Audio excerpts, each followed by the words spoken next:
For more than 3,000 years, the gold mask of Pharaoh Tutankhamun stayed hidden in the Valley of the Kings. This artifact, which stands about 21 inches tall, shows how skilled and artistic the ancient Egyptians were. But nobody expected that X-rays would reveal its biggest secret. King Tut was the last ruler of his family during the 18th dynasty. He took the throne at just 9 years old, but ruled for only 10 years before he passed away unexpectedly. If we're being honest, back in ancient Egypt, he was mostly forgotten by the rulers who came after him. His tomb wasn't a big deal for them, so much so that even the grave robbers forgot about him. It might sound a bit sad, but the truth is that it was actually great news for us. Since his tomb was practically forgotten, it ended up being perfectly preserved. While the other tombs in the Valley of the Kings were looted, his remained sealed and untouched. So, when it was discovered back in 1922, it had over 5,000 precious objects inside. That made Tutankhamun basically an instant celebrity and one of the best-known pharaohs nowadays. Among the treasures was the most stunning piece, his golden mask. This mask is said to be an exact image of the king's face, or at least it was supposed to be, but we'll get to that later. The purpose of this accurate representation of his face was to make sure that his soul would recognize him in the afterlife and return to his mummified body. In ancient Egyptian beliefs, this would allow him to continue living in the afterlife. The details of the mask clearly looked incredibly difficult to create, but people didn't realize how complex it truly was until many years later. The first X-rays of the mask were taken in 1967. Back then, the main reason for these scans was practical – conservation. The mask was heading to Paris for an exhibition, and it was the first time it had ever left Paris. This would help them keep track of any changes during the exhibit. Plus, the images could give clues about how the mask was made, but back then, they probably didn't fully realize just how complex its construction was. I mean, Egyptian goldsmiths didn't use modern soldering techniques. So, how did they make this mask? New X-rays taken in 2007 gave us some answers. It turned out the Egyptians didn't use pure gold, which is 24 carats.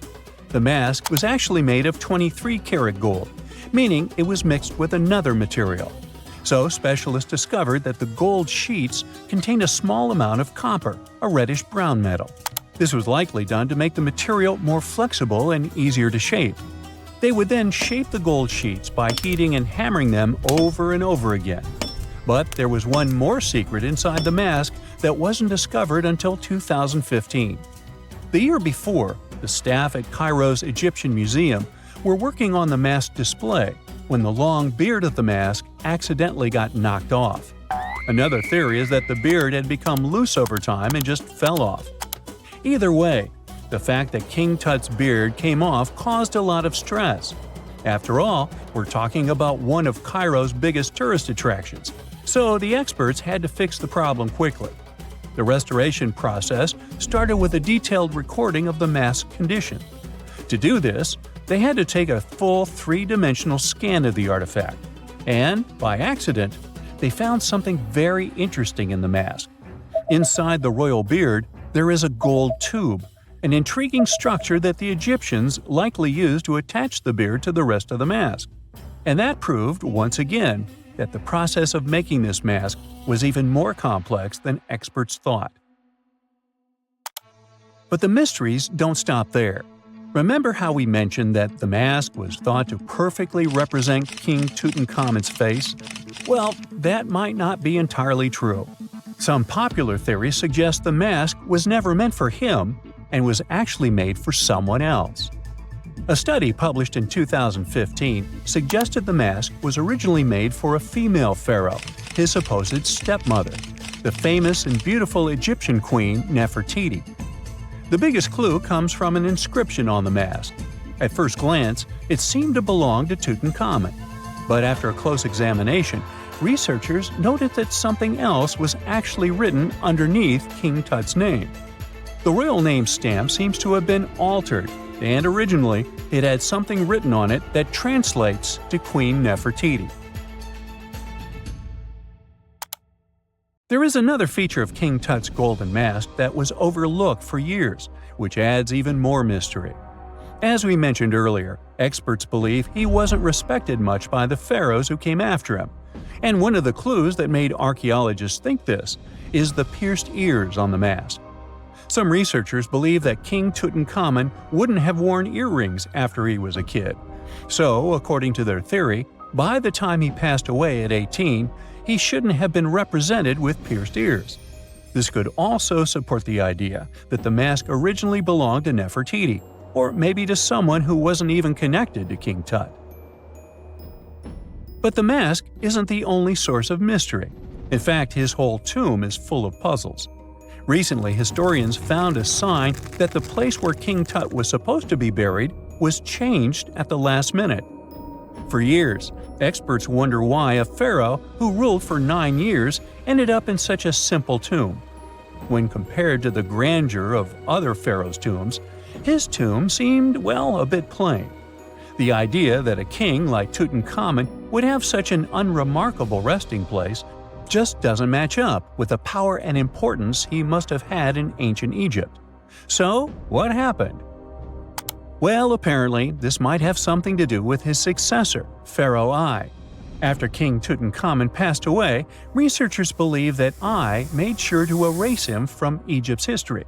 So, one theory suggests that he was probably behind the quick decision to place King Tut's body in a smaller, less impressive tomb. When experts looked at I's own tomb, they found something interesting. There is a large wall covered in painted baboons. This is the same type of artwork found in Tutankhamun's tomb. It seems like the same person might have chosen the artwork for both tombs. Now, the design and decoration of the two tombs are almost identical, suggesting there was a shared hand behind both.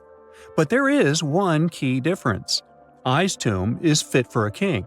It's much bigger and more impressive, even though the style and artwork are similar to what you see in Tutankhamun's tomb. So the theory suggests that I decided what went into both tombs. Since Tut passed away unexpectedly at a young age, his grand tomb wasn't finished in time. Normally, pharaohs start building their tombs while they're still alive to make sure everything is perfect. But Tut passed away when he was just 18, so there wasn't enough time. I may have taken advantage of the situation, ordering a smaller tomb for Tut and keeping a larger one for himself. Experts believe this theory explains why Tutankhamun's tomb is so simple and how I managed to wipe his memory from history so easily. But in the end, the story of King Tut's mask and tomb is full of mystery and intrigue. Each new discovery sheds more light on what really happened all those years ago. But one thing is for sure, the secrets of ancient Egypt still have much to reveal, and King Tutankhamun will continue to fascinate people for years to come. Wow! Scientists have found a lost city beneath Egypt's pyramids, and it's incredibly large, bigger than the biggest target you can imagine. Underground chambers, passageways, and vertical structures. Scientists have no idea what purposes they served. But let's start from the very beginning. Italian and Scottish scientists studying the Pyramid of Khafra discovered something that looked like secret tunnels under 3 pyramids. This find might change what we know about ancient Egypt. The expedition, called the Khafra Project, was led by Corrado Malunga from Pisa, Italy, and Filippo Biondi from the University of Strathclyde, Scotland. Their mission was to focus on exploring Khafra's pyramid, the second largest on the Giza Plateau. Scientists uncovered a massive structure beneath the Pyramid of Khafra. Could it be an ancient Egyptian underground city? The experts analyzed the data they had and came to the conclusion that 8 large vertical structures could be hiding beneath, possibly wells or shafts. They extend a staggering 6,500 feet across. Imagine placing 2.5 Burj Khalifas on the ground, one after another, and you get the sheer size of this find. These shafts also plunge nearly 2,000 feet underground. Some of the deepest underground stations in the world are located at a mere 380 feet underground or so. These cylindrical shafts are surrounded by spiral paths. Picture some old Gothic castle. They're connected to 2 giant, weirdly shaped chambers, Are those cubes? Or possibly bowls? Each of these chambers is likely more than 260 feet across. Now, even though we know about the structures now, no one has figured out their original purpose yet. Want to hear something even more shocking? Okay then, the team is almost sure that similar access points can be found under all 3 pyramids. In other words, all of them might be linked by a hidden system of underground tunnels, chambers, and passages. Even deeper, about 4,000 feet under the surface, there might be more unknown structures. And doesn't it add to the mystery? But the coolest news is that, according to some team members, these hidden structures near Giza pyramids could align with the legendary Halls of Amenti. In ancient Egyptian mythology, it's a place where people are believed to arrive when they're close to the end of their days.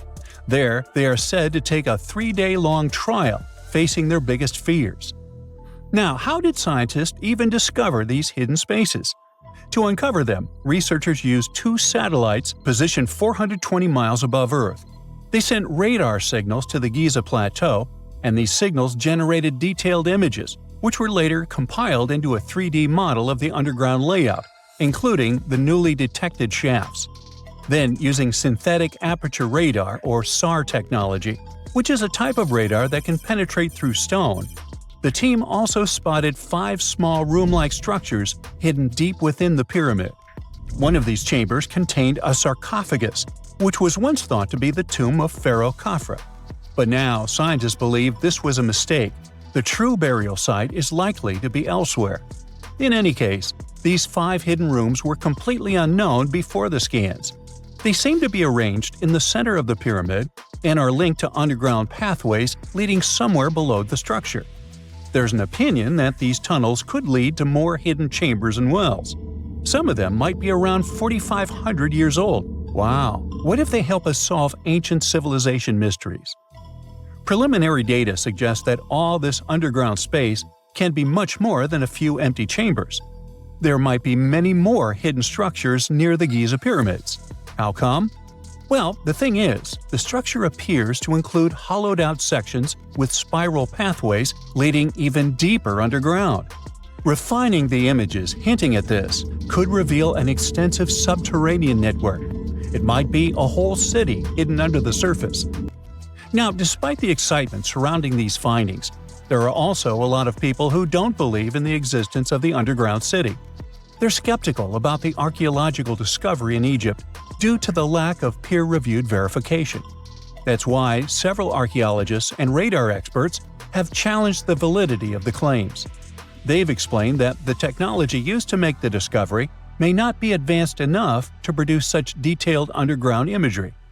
According to them, the 5 smaller chambers found near the surface could be natural formations, since the area had had sacred significance long before the construction of the pyramids. Some experts have even dismissed the use of radar methods in this context altogether. They call these methods scientifically unproven and question their accuracy. The discovery has also reignited discussions about ancient Egyptian myths and the possibility of hidden texts lying somewhere beneath the Giza pyramids. The layout of the newly detected underground chambers shares similarities with mythological accounts of the Hall of Records, a rumored chamber that could preserve early Egyptian wisdom. If confirmed, these findings could significantly reshape the understanding of Egypt's sacred topography. Plus, this lost city beneath Egypt's pyramid could become physical evidence of previously unknown underground structures. That's why the Khafre project is super eager to begin excavating to confirm their findings. But getting approval from Egyptian authorities is a challenging process. The discoveries still need to undergo peer review before they are accepted by the academic community. By the way, this recent archaeological discovery in Egypt comes on the heels of another discovery involving a weird structure beneath the Royal Giza Cemetery, which researchers believe is unnatural in origin.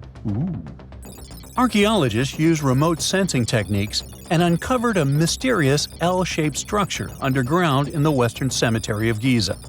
This area is known to house burials of royal family members and high-ranking officials. Many of the tombs in the cemetery have above-ground mastabas, rectangular stone or mud brick structures with flat roofs. But there is an area in the center of the cemetery where there are no above-ground structures. To investigate this unexplored region, the team used electrical resistive tomography and ground-penetrating radar. ERT works by sending electrical currents into the ground and measuring the resistance to detect remains. As for GPR, it sends radar into the ground and maps the structures based on the radar's return. The team found an anomaly about 6.5 feet beneath the surface. It appeared to be an L-shaped structure measuring at least 33 feet in length. The readings suggested that the structure had been backfilled with sand after its construction. This made the team hypothesize that it could be a mix of sand and gravel, or possibly an air void. This anomaly was classified as a highly resistive structure, which meant it didn't occur naturally. Motoyuki Sato, the study's lead author and professor at Tohoku University in Japan, claims that the structure is not a natural formation due to its sharp shape. Another weird thing about ancient Egyptian pyramids is that historians have long believed that they were built primarily for royals and high-status individuals who had the wealth and power to create such massive structures. However, new research from the archaeological site of Tombos in modern-day Sudan challenges this assumption. The thing is, Tombos' pyramid may have served as burial sites for low-status workers as well as elites. The hard-working members of ancient communities may have found their last resting place in some of the most visible monuments, including the pyramids. Located along the Nile River in the ancient region of Nubia, Tombos became part of Egypt after its conquest of the area around 1400 BCE. That's when Egypt established the site to strengthen its colonial control. Workers at Tombos built pyramids, but those were much more modest than the famous pyramids of Giza. The research team reanalyzed 110 human skeletons from Tombos, originally studied in 2012. In particular, they examined the entheses, the areas where tendons and ligaments attach to bones. Such an analysis can give us insights into the amount of physical labor a person performed.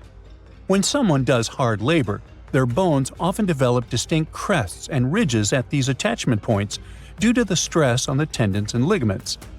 And while some skeletons showed little change in their entheses, suggesting they belonged to individuals from the upper classes, others showed more serious changes. It means they belong to lower-class workers. This finding can totally challenge our earlier understanding of pyramid burials, especially the idea that only elites were buried in the pyramids, because the pyramids themselves were designed for the elite. This recent research may prove that lower-class workers may have found their final resting place in these monumental structures too. So looky here, scientists discovered ancient artifacts near King Tut's tomb.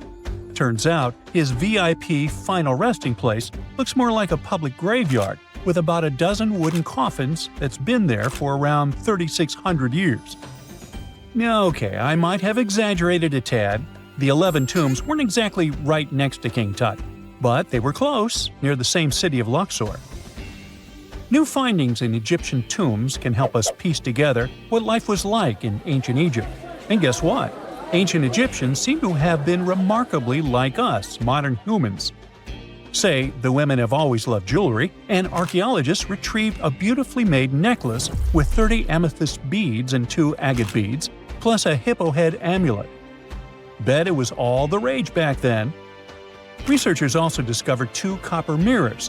One had a handle shaped like a lotus, and the other was decorated with Hathor, the ancient Egyptian deity of the sky, women, fertility, and love. These recent excavations near Tutankhamun's burial site led to another jaw-dropping revelation. For the first time in thousands of years, fragments of Queen Hatshepsut's Valley Temple were uncovered. This fearless woman was thought to be the second female pharaoh, who ruled with both courage and wisdom, leaving a legacy as solid as the stones themselves. Her temple, hidden for ages, opens a window into a time filled with power, intrigue, and spiritual devotion. Archaeologists found over 1,000 beautifully decorated stone blocks on the outskirts of Hatshepsut's funerary temple. There were very few women who managed to take the throne in ancient Egypt. Another tomb was found nearby, and it belonged to the overseer of Queen Teti Sheri's palace, whose name was Jehuti-Mez. Queen Hatshepsut seems to have even more tombs, aces up her sleeve. These tombs were carved into the rock instead of being built as pyramids, showing a unique ancient perspective on how to protect the soul in the afterlife. Experts managed to retrieve some cool ancient pieces from the site. Toys made of clay, mummy masks, winged scarabs, and some amulets. Sadly, there surely used to be way more artifacts, but over the last centuries, there have been people other than archaeologists to stumble upon this site. It's likely that looters got to these tombs before them and may have taken some valuable items. But they did leave behind some cool stuff for the researchers, like pottery used for offerings of bread and meat, along with archers' bows that connect the tomb's owners to the Egyptian military. Meanwhile, soul protection is way more important than you might think, especially if you're roaming around Luxor looking for ancient secrets. You aren't scared of King Tut's curse, are you? Let me tell you what happened to those who weren't scared, but promise me to take it with a dash of salt, okay? For years, Egyptologists, especially those who believed in paranormal activity, were convinced that there was an unsettling curse surrounding Tutankhamun's archaeological discoveries. This belief stemmed from the mysterious and untimely demise of several excavators who discovered the tomb in 1922 with no logical explanation for why they passed away. It was just easier to chalk it up to something supernatural and avoid the whole mess. But it turns out it wasn't a curse at all. It was likely the radiation that caused those excavators to perish. Now, you might wonder where the radiation came from. After all, while radioactivity was discovered in the 19th century, ancient Egyptians, despite their impressive pyramids, didn't have any radium lying around to make Tut's tomb glow like crazy. So, what could be the real story? It might have been toxic waste behind it all. Toxic levels of radiation from uranium and hazardous waste have been lurking inside the tomb since it was sealed over 3,000 years ago. The burial chamber of Tutankhamun's tomb reportedly has such high radiation levels that anyone who steps inside could easily end up with a fatal dose of radiation sickness or an incurable condition. By the way, you can have a somewhat similar level of radioactivity if you don't get rid of those moldy dinner leftovers you left to perish in your fridge a month ago. But this radioactivity isn't exclusive to Tutankhamun's tomb. Ancient Egyptian artifacts discovery is rewarding yet dangerous due to unusually high radiation levels in Old Kingdom tombs all over Egypt. Geiger counters have detected radiation at 2 sites near the Giza pyramids, and radon, a radioactive gas, has been found in several underground tombs in Saqqara. Interestingly, experts believe that the builders of these ancient tombs were aware of the toxins, as some eerie warnings were carved into the walls of many tombs. One inscription ominously declared, "They that break this tomb shall meet their end by a malady that no doctor can diagnose." Other ominous phrases like "forbidden," "due to evil spirits," only added to the fear that supernatural curses haunted these ancient sites. Ominous signs have stunned archaeologists since forever, but the fear grew even stronger a century ago with the mysterious passing of Lord Carnarvon, who funded King Tut's excavation in 1922 and reportedly explored the treasure-filled rooms, along with several others who entered the tomb. Arthur Weigall, another British Egyptologist who was present at the tomb's opening and is credited with starting the curse myth, passed away young when he was just in his 50s in 1934. Chances are the condition that made him pass was connected to radiation. In total, 6 out of the 26 people who were there when the tomb was opened met their end within a decade from various causes. Not only X-ray exposure, those reasons include asphyxia, stroke, heart failure, pneumonia, and even poisoning. Well, isn't this getting a little grim? There was one guy who opened the tomb and somehow managed to avoid the infamous curse, Howard Carter, or so it seemed. Some folks pointed to his survival as proof that the curse wasn't real. After digging up the tomb, Carter published several books on the topic and shifted gears from archaeology to dealing in antiquities for various museums. Despite dodging demise or injury, rumors swirled about how the curse may have impacted him in other ways. One of the big stories linked him to Lord Carnarvon's daughter, Evelyn. Some said he was madly in love with her, but she married someone else, so he chose to stay single. Others claimed they had an affair while she was in Egypt, which ended when her father passed away and she left the country for good. However, there wasn't much evidence to support these stories. Evelyn was just 6 when they met, and they remained friends until his last breath. She was even one of the few attendees at his funeral, but denied any romantic involvement, saying they weren't that close. A year after the revolutionary discovery near King Tut's tomb, Evelyn married politician Sir Brograve Beauchamp and had a daughter. That same year, Beauchamp toured the tomb with his parents, guided by Carter himself. Carter never married and, aside from those posthumous rumors about Evelyn, had no other romantic connections. While the curse adds an intriguing twist to his life story, his tendency to keep relationships at arm's length was evident long before the tomb was opened. It seemed Carter just wasn't a people person. In 1939, after battling a serious illness, he ultimately succumbed to fate. He was 64, which was a pretty common life expectancy in the UK back then, so no one really thought it was off and linked it to an ancient curse. When he passed, it turned out he had several artifacts from Tutankhamun's tomb in his London apartment, which were eventually sent back to Egypt, marking what some viewed as the curse's end. Who knows? Maybe if he hadn't had all those ancient souvenirs at his place, he would have lived way longer. But all the other demises might seem off. The curse theory was likely fueled by some strange events during the excavation.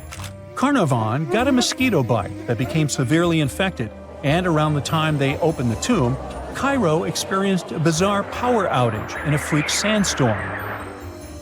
Back in England, the Earl's dog, Susie, managed to escape from Carnarvon's house and began barking frantically at seemingly nothing. At least that's what the staff and family saw. Strangely enough, at the very moment her owner's heart stopped, Susie started howling and fell down without showing any signs of life. Maybe radiation didn't play a crucial role after all, and those were indeed ancient artifacts from King Tut's tomb that made them all perish.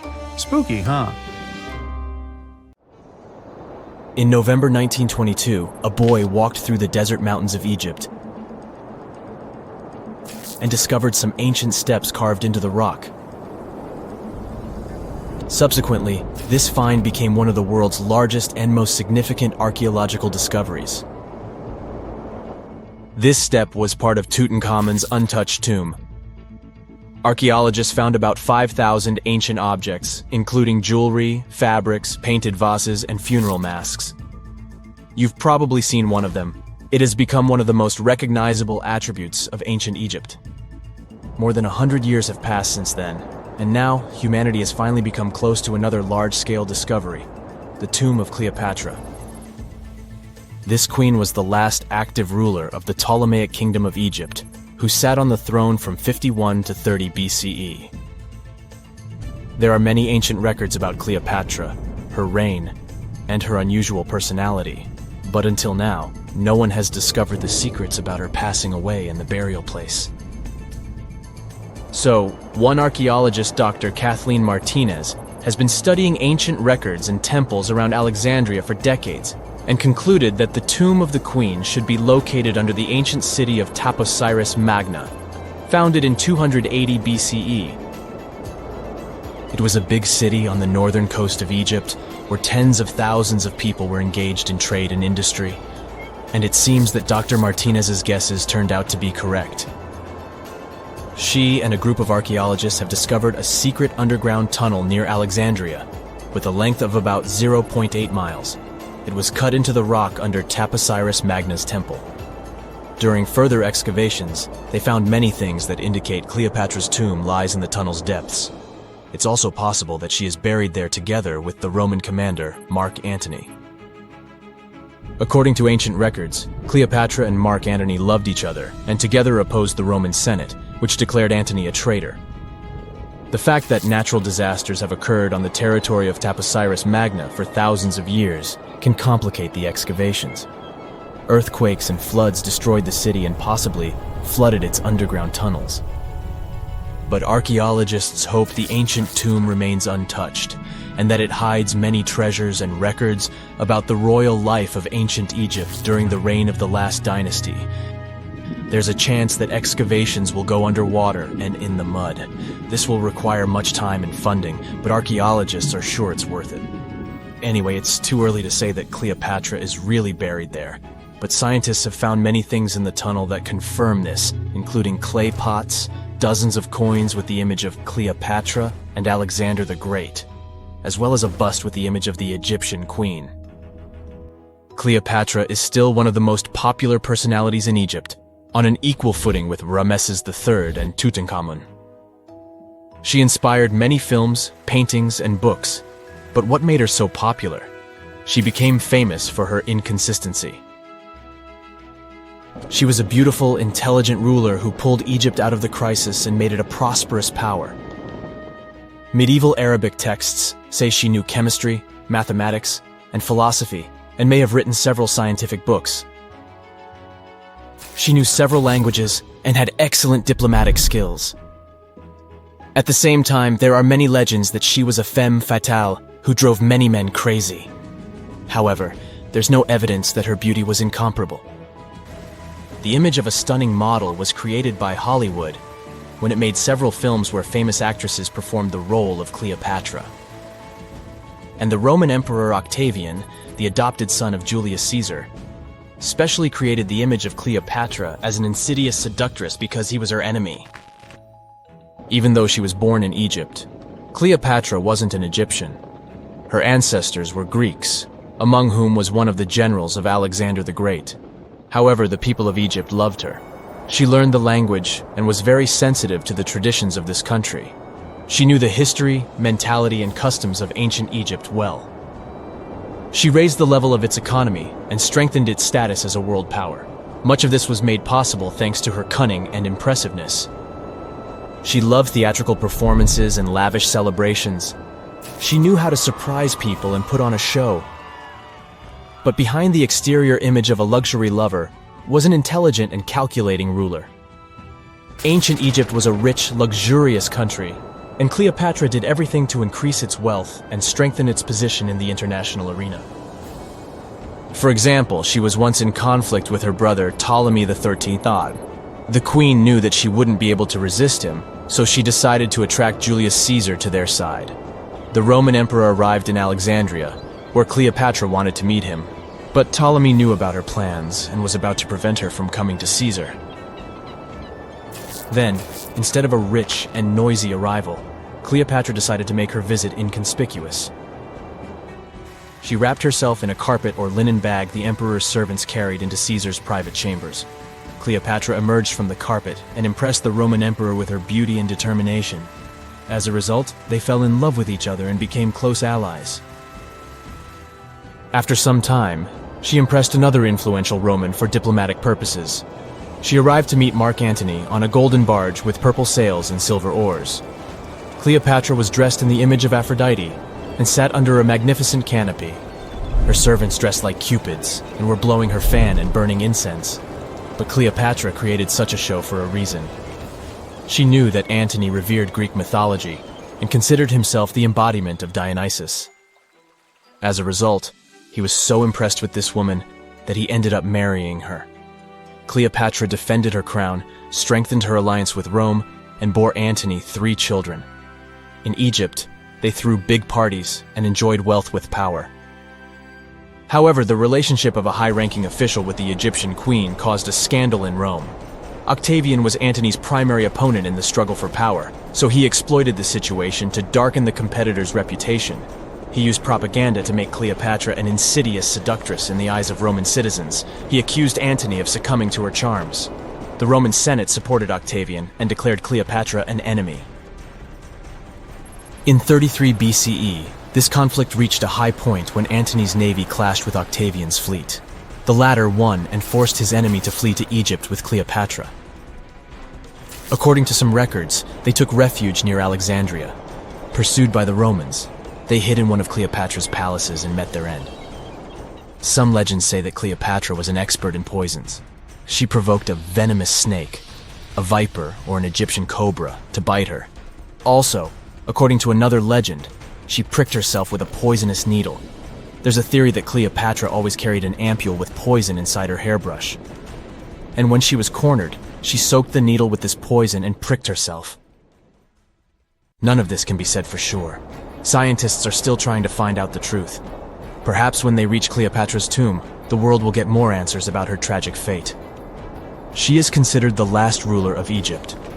After her passing, Octavian plundered her palaces and temples and returned to Rome, where he became the main emperor. He successfully ruled the country and expanded its borders. His reign ended when he turned 75. World history would have looked different if Cleopatra and Mark Antony hadn't lost that naval battle. By the way, did you know that more time has passed between Cleopatra's reign and Neil Armstrong's flight to the moon than between the reign of the Egyptian queen and the construction of the Great Pyramid of Giza? Armstrong took a step on the Earth satellite in 1969, 38 years after the birth of Cleopatra. And the construction of the pyramid took place in 2560 BCE. Imagine how long the history of ancient Egypt is. Cleopatra is closer to us in time than to the pyramids.